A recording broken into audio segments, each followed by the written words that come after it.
most women in network marketing decide they want to build a community around their business, they do the same thing. They start a Facebook group.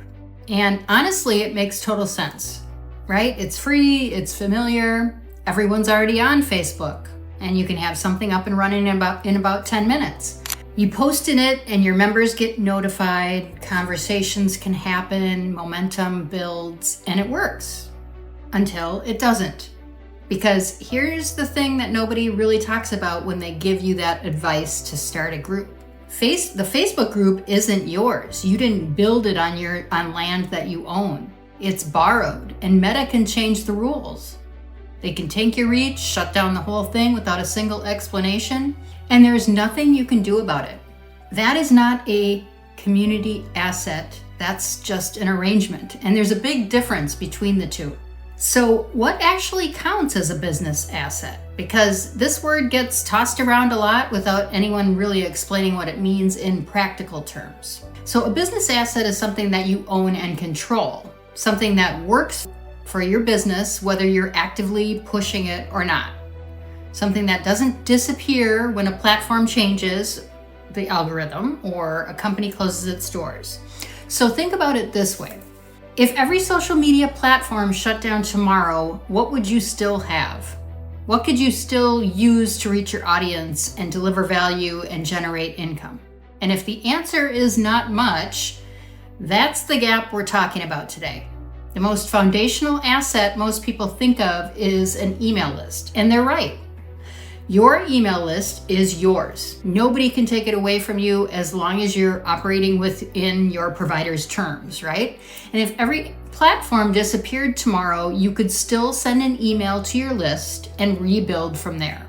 That's real ownership.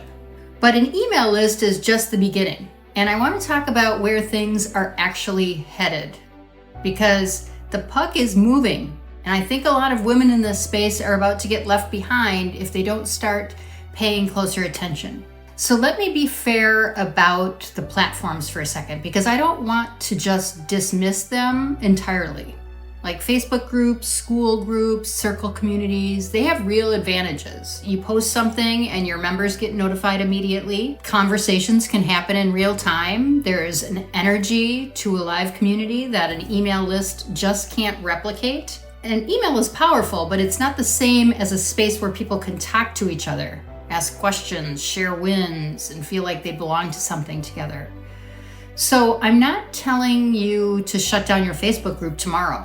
What I'm telling you is to understand exactly what it is. It's rented space. It comes with real benefits and real risks. And the risk is that everything you build inside it is contingent on someone else's platform staying healthy and keeping you in good standing. And the goal isn't to abandon rented spaces entirely. The goal is to not build your entire business inside them, because here's what happens when you do. If the platform changes, the reach drops, the group goes quiet, or worse, it disappears entirely, and you have nothing to transfer. No list, no owned space, no way to reach people you spent years building relationships with. That's starting over. And we've seen that happen with TikTok. So we know how that could go. So what does owned actually look like beyond an email list?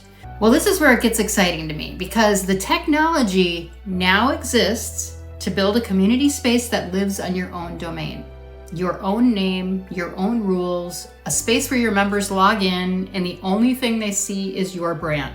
Not a Facebook newsfeed, not a list of every other community they belong to, no algorithm deciding what gets shown, just your community and your content, and that's an owned community. And I genuinely believe that's where things are heading for anyone who wants to build something that lasts. So think about what that means in practice. Your email list gets someone into your world.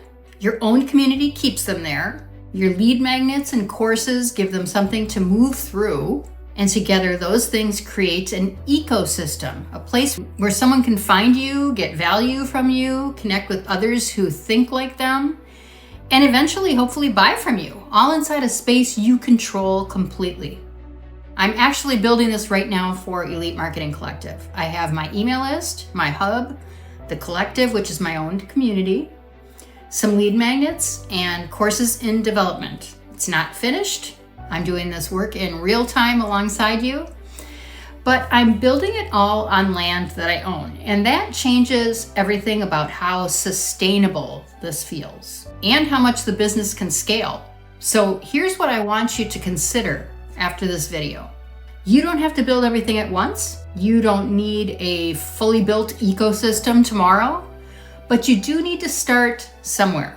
And the most important question to ask yourself right now is, if everything outside of my control changed tomorrow, what would I still have?